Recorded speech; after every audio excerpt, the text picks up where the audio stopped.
Okay, so what we're doing now is we're going to take regular edge banding and we put our speed tape on the back of it right here. You just peel this off and put it on the back, and I've got it on the back of this one. And then we just take this like this and punch out a cap. And that cap, because it's cutting straight down on, is perfectly round. You got it.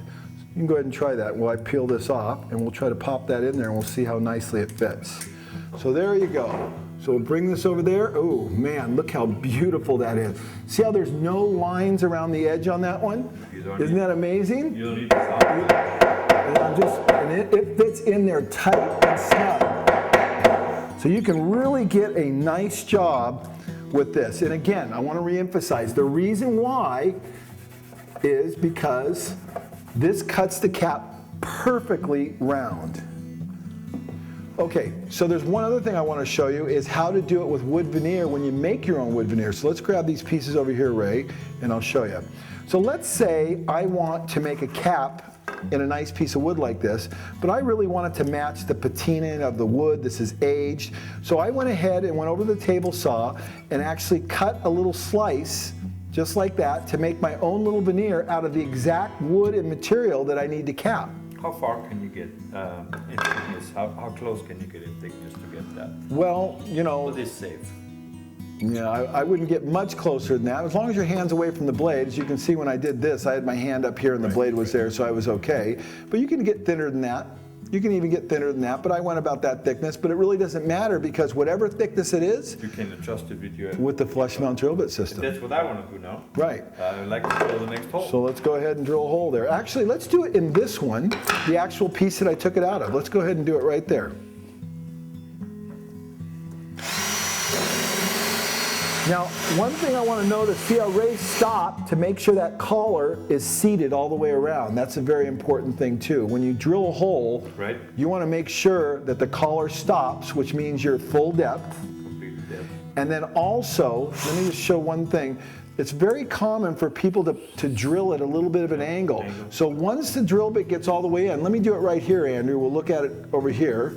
Come on in on a zoom. When you come in like this, and you stop, you want to make sure you're not rocking back and forth and that you've got it seated down there all the way and pull it out so you get a perfectly consistent hole. Which I did. Which you did a perfect job. I would expect nothing less from you, Ray. Okay, so now we got to make a cap. So out of the same piece of wood, the same veneer, we're going to go ahead and stamp one out. And we put our, obviously we put our tape on the back, our speed tape on the back, right there. And there's our cover cap, just like that. Now we want to make sure we follow the grain. You got it.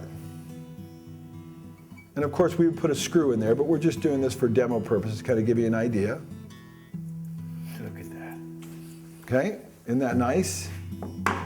Just tap it down flush everywhere. And then you could use some wax filler sticks around the edge to kind of camouflage it a little more, and you're set. I did that. Yeah.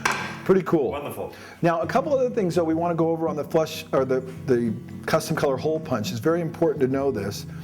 There is a special material in here called Poron. This little packing material acts as a spring. It allows the part to be ejected out of there. This is not normal foam. It's capable of thousands of cycles without fatiguing. It has a memory. Yeah, exactly. It always comes back, where a normal foam would not. So the reason I bring that up is when you're doing a PVC material or a wood veneer, it's flexible, and this foam has the capacity to eject it out. You got it.